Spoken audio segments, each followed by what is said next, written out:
이 시간 하나님께서 우리에게 주시는 말씀은 요한복음 8장 1절에서 11절 말씀입니다. 제가 가진 성경으로 신약 157면입니다.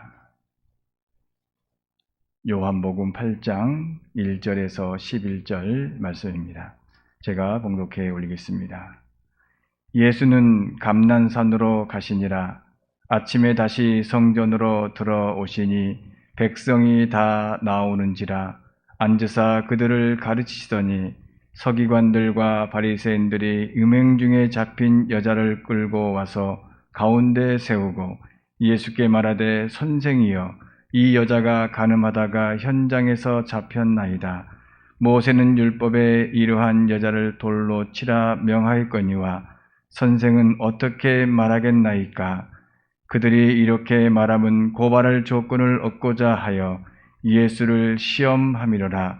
예수께서 몸을 굽히사 손가락으로 땅에 쓰시니 그들이 묻기를 마지 아니하는지라.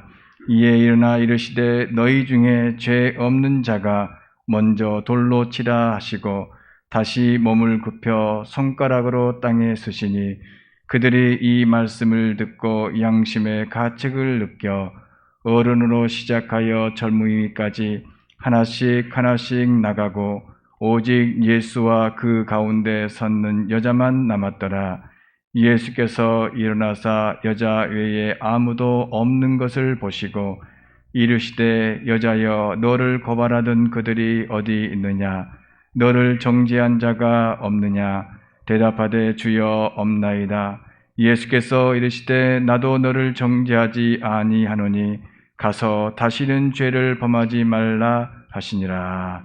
아멘. 하나님 감사합니다. 무더운 여름에도 주님 전에 나와 예배하게 하시고 주님과 동행하게 하시고 주님께 예배하며 주님을 찬양하며 기도하며 말씀 듣게 하시니 감사합니다. 주님 세상 속에 살면서 죄 가운데 살면서 연약한 우리가 흔들리지 않도록 믿음 가운데 바로 서도록 주님 저희를 도와주시옵소서. 이 시간 말씀하여 주시고 그 말씀 가운데 하늘의 진리를 깨닫게 하여 주시옵소서. 예수님의 이름으로 기도하옵나이다. 아멘. 사람의 성품에 관련해서 옛날 중국의 학자들이 성악설과 성선설, 그러니까 태어나면서부터 악하게 태어났다. 어떤 사람은 아니다. 태어나면서 선하게 태어났다. 또 물론 뒤에 어떤 사람들은 선하지도 악하지도 않다. 이렇게까지 주장합니다. 특별히 선악설은 고대 중국의 유학자 순자가 주장한 학설입니다. 원래 악하다, 사람은. 그런데 훗날 이렇게 여러 가지 도덕적이고 윤리적인 걸 통해서 선의 모습이 이렇게 나타난다. 이렇게도 이야기를 하고. 또 선성설의 맹들은 맹자가 주장한 것으로 사람의 본성은 선하다. 그래 살다가 보니까 악에 물들여서 악이 나오는 것이다. 이런 학설입니다. 여러분들은 사람이 가지고 있는 본성이 선하다고 생각하십니까? 아니면 악하다고 생각을 하십니까? 이 본래의 인간의 이 본성, 선하게 태어났을까? 악하게 태어났을까? 아니면 그냥 선도 아니도 중간적으로 태어났을까? 이거에 대한 정답은 우리가 알 수 있는 것이 아니죠.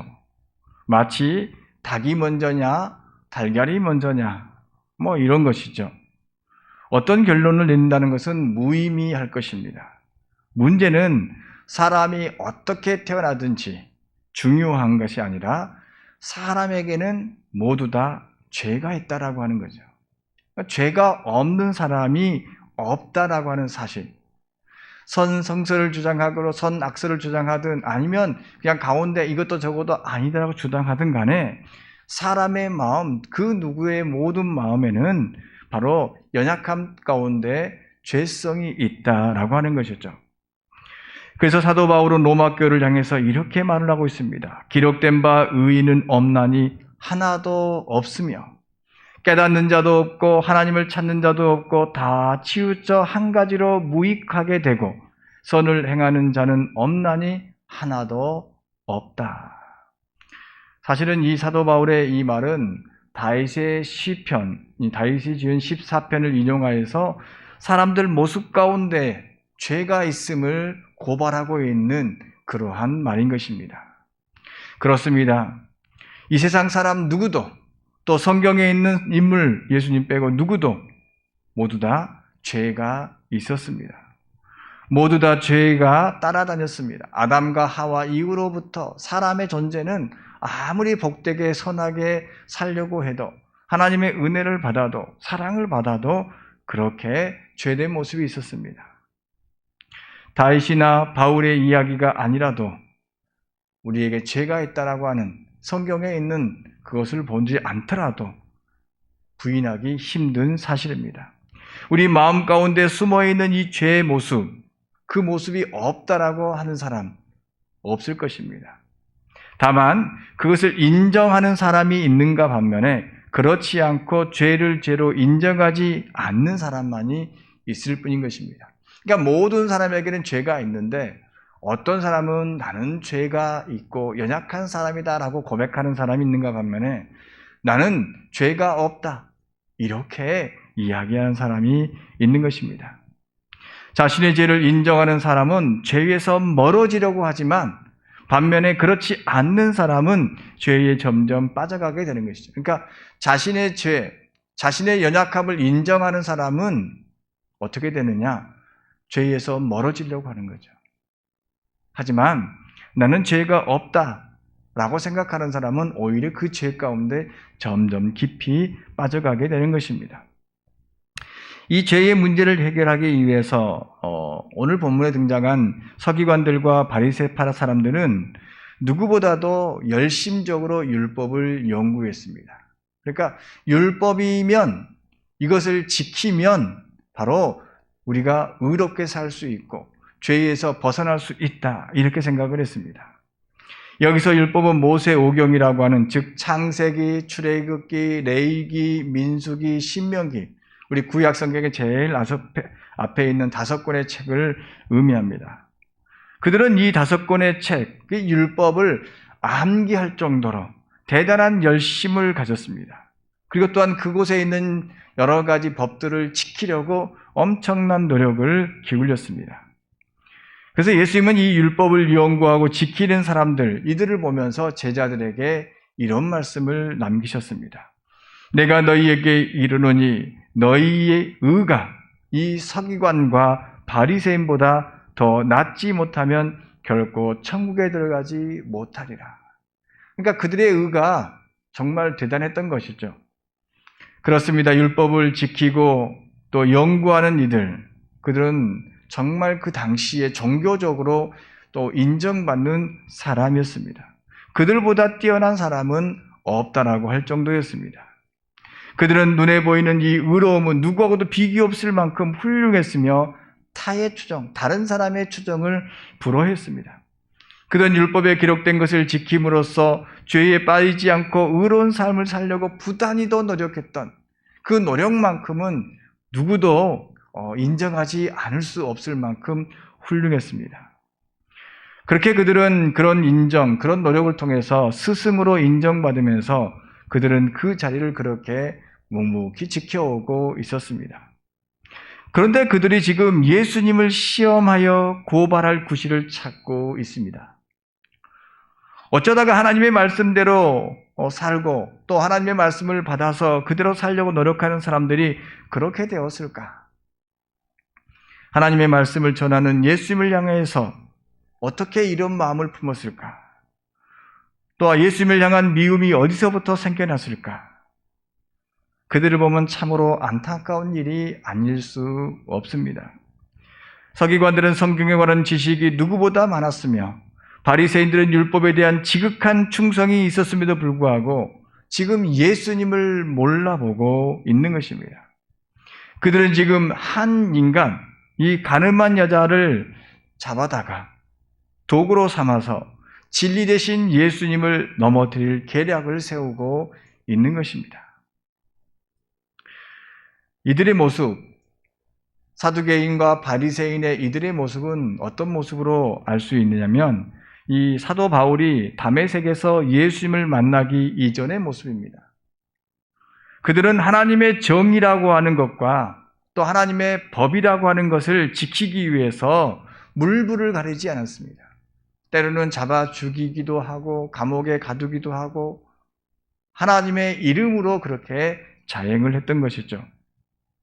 예수님을 하나님의 정의와 법을 바로 위협하는 인물로 보았기 때문에 그들의 입장에서 예수님이 하나님의 법과 정의, 자기들이 세운 하나님의 법과 정의를 위협하는 사람으로 세웠기 때문인 것입니다. 사실 그들은 가늠하다 잡혀온 여자, 이 여자를 어찌할지 몰라서 예수님께 묻는 것이 아니었습니다.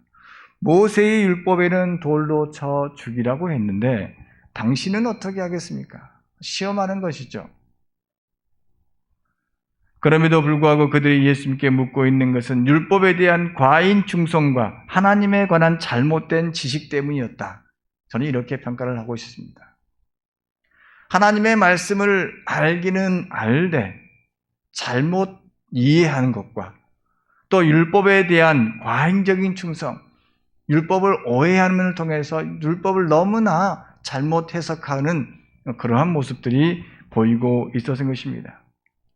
그래서 공부에서 얻은 지식이 오히려 그들의 눈을 멀게 했던 것입니다. 차라리 공부하지 아니함만 못한 경우가 생겨나 버렸습니다. 그들은 평생토록 쌓아온 하나님에 관한 지식이 바로 그 지식 때문에 눈이 멀어서 인간의 몸으로 이 땅에 오신 하나님을 알아보지 못했습니다. 그들은 바로 배우느라고 수고와 열심은 많이 했으나 좋은 스승, 참된 길로 진리의 길로 인도할 스승을 만나지 못했던 것입니다. 그런 면에서 보면 그들은 참으로 슬픈 일인 것입니다. 그들은 자신이 배운 지식으로 하나님을 선택했습니다. 그러니까 하나님의 선택, 하나님의 편에서 보는 것이 아니라 자신이 가진 것으로, 자신이 배운 것으로 하나님의 말씀을, 하나님의 법을 선택, 이를 취사 선택이라고 하는데 바로 자기가 마음대로 선택했던 것이죠. 자신이 배우고 아는 것 외에는 모두 다 부정을 했습니다. 자기가 알고 믿는 것만 아멘하고 모르는 것은 틀렸다라고 이렇게 이야기를 한 것이죠. 그래서 자신이 가지고 있는 이 지식을 흔드는 존재는 모두 다 부정을 해버렸습니다. 그래서 예수님의 참 가르침을 받아들이지 못했습니다. 참으로 가슴 아픈 일이죠. 우리도 성경을 알아가면서 주의할 점이 바로 이 점입니다. 성경의 말씀을 알면 알수록 우리는 더 겸손을 해야 되는데 어떤 경우에 보면 하나님을 안다고 해서 내가 모두 알았다고 해서 다른 사람을 무시하거나 다른 사람을 정말로 경멸하는 또 아니라고 이야기하는 그런 안타까움을 보고 있습니다. 사실 내가 알고 있는 것, 내가 믿고 있는 것, 그것이 전부가 아니라는 사실을 우리는 알 필요가 있습니다. 여러분들 많이 들었던 비유 중에 하나가 우리가 하나님에 대한 인식은 눈먼 장님이 코끼리를 만지는 것과 같다라고 많이 들으셨죠.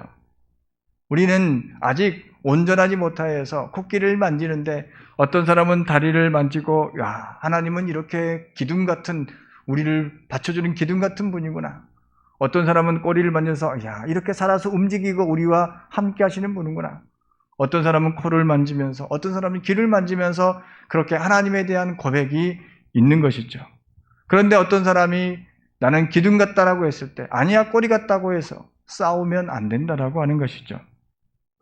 중요한 것은 바로 인간이라고 하는 것은 하나님의 뜻을 하나님의 존재를 100% 알 수 없다라고 하는 사실입니다.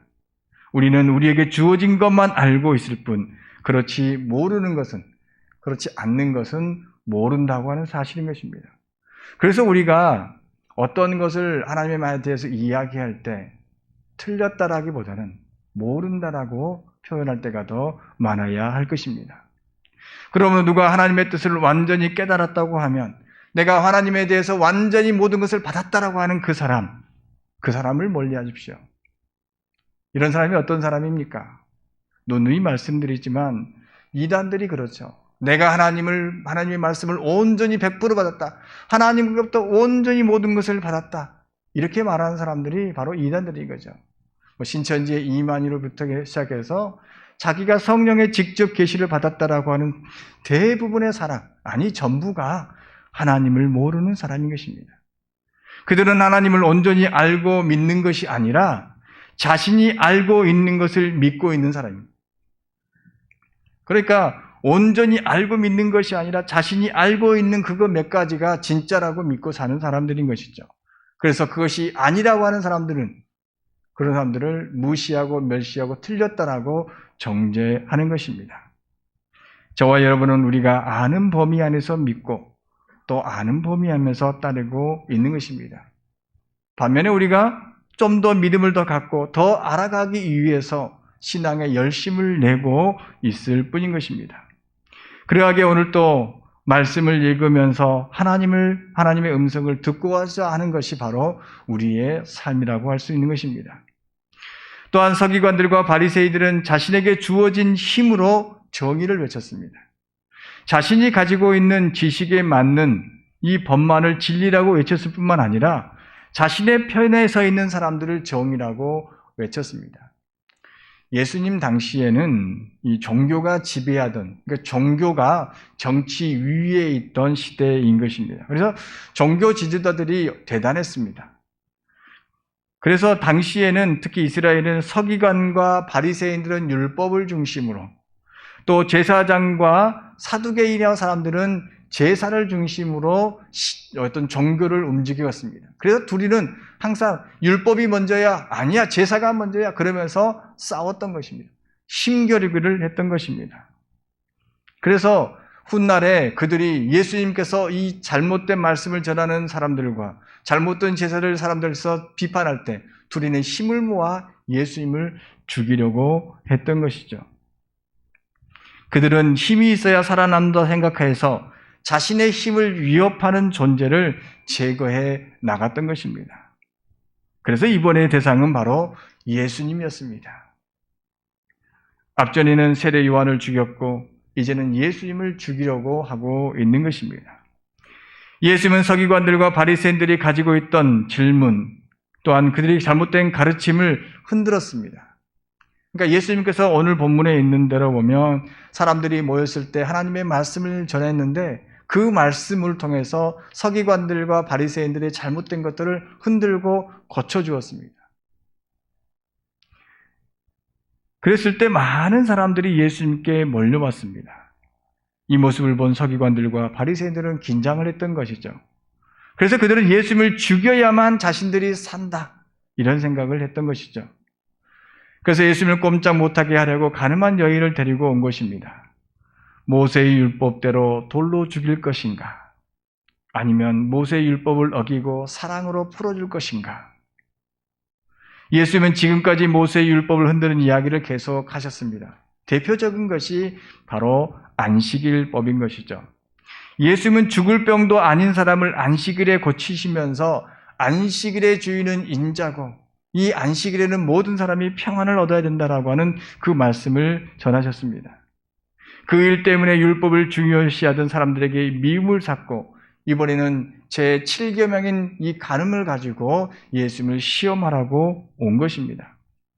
그렇게 예수님을 자신들이 가지고 있는 법과 정의로 흔들어 보고자 했던 것입니다. 그때 예수님은 이것이 저것이 맞다 이전에 땅에 무엇인가를 쓰셨습니다. 땅에 무엇인가를 쓰셨어요. 그래서 그들은 계속해서 예수님께 다그쳐 물었습니다. 어떻게 할까요? 돌로 칠까요? 말까요? 그제서야 예수님은 일어나서 한마디 하셨습니다. 너희 가운데서 죄 없는 사람이 먼저 이 저자에게 돌을 던져라. 그리고 다시 땅을 굽혀서 무엇인가 쓰셨습니다. 여러분, 이 예수님께서 땅에 뭐라고 썼을까요? 땅에 쓰시면서 참 궁금합니다. 왜냐하면 예수님이 쓰실 때, 두 번째 쓰실 때 나이가 많은 사람부터 젊은 사람까지 까지 하나씩 하나씩 그 자리를 떠났다라고 이렇게 이야기됩니다. 예수님께서 땅에다가 그 자리에 모인 사람들의 죄를 하나씩, 자, 누구는 누구, 홍길동은 무슨 죄, 누구는 무슨 죄 이렇게 땅에 쓰셨을까? 아니면 그들이 그렇게 주장하고 있는 십계명을 이렇게 쓰셨을까? 과연 뭐라고 쓰셨길래 그들은 그 자리를 떠나갔을까? 모두들 궁금하시죠? 궁금하시면 다음에 예수님께 한번 여쭤보십시오. 뭐라고 쓰셨어요? 근데 중요한 것은, 정말 중요한 것은 그것보다 예수님께서 그 땅에 글을 쓰시긴 중간에 하신 말씀인 것이죠. 중간에 하신 말씀입니다. 예수님께서 왜 땅에 글을 이상하게 쓰셨을까? 이것은 어찌 보면 낙서가 아닐까 이렇게 말하는 사람도 있습니다. 낙서. 이 낙서라고 하는 것은 여러 가지 것들로 생각할 수 있는데 그 중에 하나는 예수님께서 하나님의 말씀을 진리를 전하는데 그걸 듣지 못하는 그 사람들의 마음 속에서 너무나 답답해서 낙서를 하는 거죠. 낙서를. 여러분들 학생들이 수업 시간에 낙서를 가끔 하죠. 왜 낙서를 합니까? 선생님의 말씀이 전혀 들리지 않을 때 다른 걸 쓰는 거죠. 좀 표현이 그렇습니다. 선생님은 말씀하십시오. 나는 딴 생각하랍니다. 전혀 저는 안 들어옵니다. 그런 거죠. 예수님의 이 말은 지금 사두개인과 바리새인들이 이렇게 저렇게 이야기하는데 정말 도대체 너희들은 아무것도 모르는구나. 정말 답답한 마음에서 땅에 지금 낙서를 하고 있지 않을까. 이렇게 생각을 해봅니다. 답답한 마음으로 땅에 낙서를 하지 않았을까. 대화가 통하지 않는 그 마음을 땅에다가 이렇게 끄적끄적하지 않았을까. 이런 생각을 좀 해봅니다. 어쨌든 간에 그것이 정말 중요했다면 바로 이 요한복음서의 저자인 요한이 예수님께서 땅에 이렇게 쓰셨다라고 했을 것인데 그러지는 않으셨습니다. 중요한 것은 너희 중에 죄 없는 자가 먼저 돌로 치라. 이 말씀을 하고 있는 것이죠. 그래서 그들은 이 말씀을 듣고 모두 다 떠나가 버렸습니다. 그렇습니다. 그들은 모두 다 죄가 있었습니다.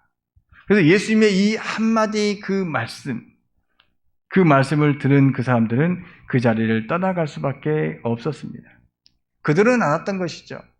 율법적으로 깨끗하게 살려고 노력을 다 했지만 안식일을 지키고 할례를 하고 금식을 하고 여러 가지 것들을 다 해보았지만 그들은 죄에서 벗어나지 못함을 알았던 것이죠. 여전히 죄의 노예로 살았던 것이죠. 죄에서 벗어나려고 발부둥 쳤지만 그들은 점점 죄의 늪에 빠져갔다는 그 사실을 알고 있었습니다. 그들은 그렇게 자신의 죄를 발견하고 돌아갔습니다. 사실 이 모습 속에서 그들에게 일말의 희망을 보고 있는 것입니다. 성경에서는 이 사두개인들과 바리새인들을 거의 예수님을 대적하는 사람으로 이야기되고 있지만 그럼에도 불구하고 이 모습 속에서는 예수님께서 하신 그 말씀의 양심의 가책을 느끼는 그러한 모습 속에서 떠나가는 사람들, 그런 사람들을 통해서 희망을 조금 보고 있지 않는가 생각을 해봅니다. 자신의 죄를 인정하는 사람들, 그런 사람들은 구원받을 자격이 있다고 생각합니다. 비록 예수님을 고발할 심산으로 시험하려고 했지만 예수님의 말씀을 듣고 자신의 삶을 뒤돌아보면서 자신이 들고 있는 이 돌을 놓고 돌아가는 그들의 모습 속에서 소망을 찾을 수 있는 것입니다. 만약에 누구 한 사람이라도 흥분해서 그 돌을 던질 법한 상황이었음에도 불구하고 모두 그렇게 떠나갔던 것입니다. 떠나갔던 사람들도 나이 든 사람부터 젊은 사람까지 이렇게 순차적으로 떠나갔다. 이렇게 합니다. 여기서 나이 든 사람들이 죄가 많아서일까? 아니라고 생각합니다. 나이 든 사람은, 어른이라고 하는 사람은 연륜이 있어서 다른 사람들보다 먼저 돌을 내는 이유는 예수님의 말씀을 먼저 깨닫고 자신의 삶을 뒤돌아보고 그렇게 떠나간 거라고 할 수 있습니다.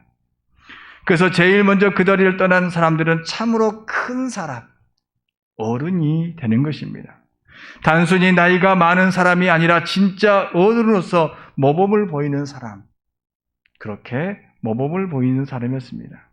그 사람들 때문에 모두 그 자리를 떠나서 죄악의 자리에서 떠나게 되었던 것입니다. 그렇습니다. 믿음이 큰 사람은 어떤 사람일까? 그 사람은 자신의 부족한 믿음을 인정하고 사는 사람인 것입니다. 종교적인 열심을 가지고 사는 사람보다 자기가 지금 알고 있는 하나님에 대한 지식이 부족하다고 인정하고 나의 믿음이 부족하다고 인정하고 사는 사람. 그래서 주님께서 부르실 때 저 뒤에서 주님 제가 여기 있습니다. 고개 숙이고 있는 사람.